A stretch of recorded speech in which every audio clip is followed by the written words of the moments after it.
Қайырлы күн баршаңызға, сіздермен бірге Назерке. Бүгін сіздерге қазақтың ұлттық тәттісі женттің рецептімен бөлісемін. Жасалыну жолы өте оңай әрі дәмді болып шығады. Әсіресе ораза айларында көп қолданысқа ие.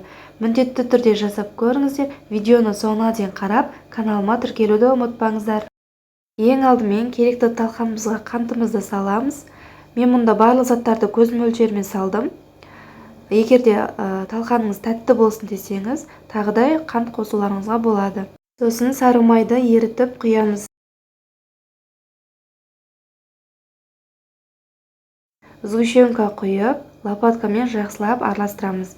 Егер де талқаныңыз құрғақ болып бір-біріне бірікпей жатса, тағы да сгущенка құйсаңыздар да болады.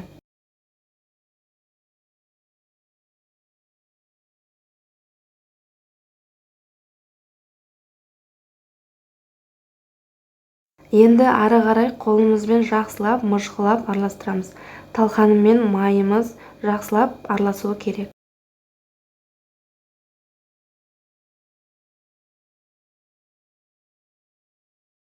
Міне осындай видеодағыдай тығыз массаж шығуы керек. Қолымызбен мыжғылағанда талқанымыз бірігіп тұруы керек.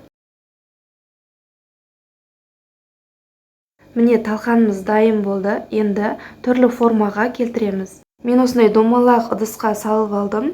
Міндетті түрде талқанды салғанда жақсылап үстінен басып тығыздау керек. Егер де силиконды формаңыз болса, соған да салып түрлі формаға келтірсеңіздер де болады. Міне ыдысымызға жақсылап тығыздап салып болдық. Енді талқанның қалған бөлігін түрлі формаға келтіріп істей бересіздер. Мен мұнда домалақ формаға істедім. Осылай алдымен жақсылап мыжып аласыздар тығыздап. Сосын құрт сияқты қылып домалақ формаға келтіріп, жан жағын осылай түзулеп аласыздар.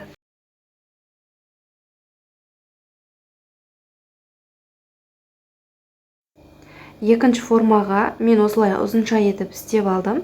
Осылай қолымызға алып, жақсылап мыжғылап, сол күйінде қалдырып істеп шығамыз.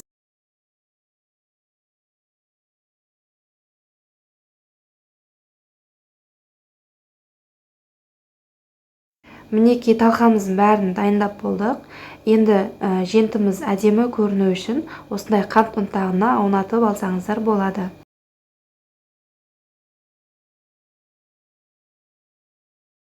Барлығын дайындап болған соң жарты сағатқа холодильникке қойып қоямыз.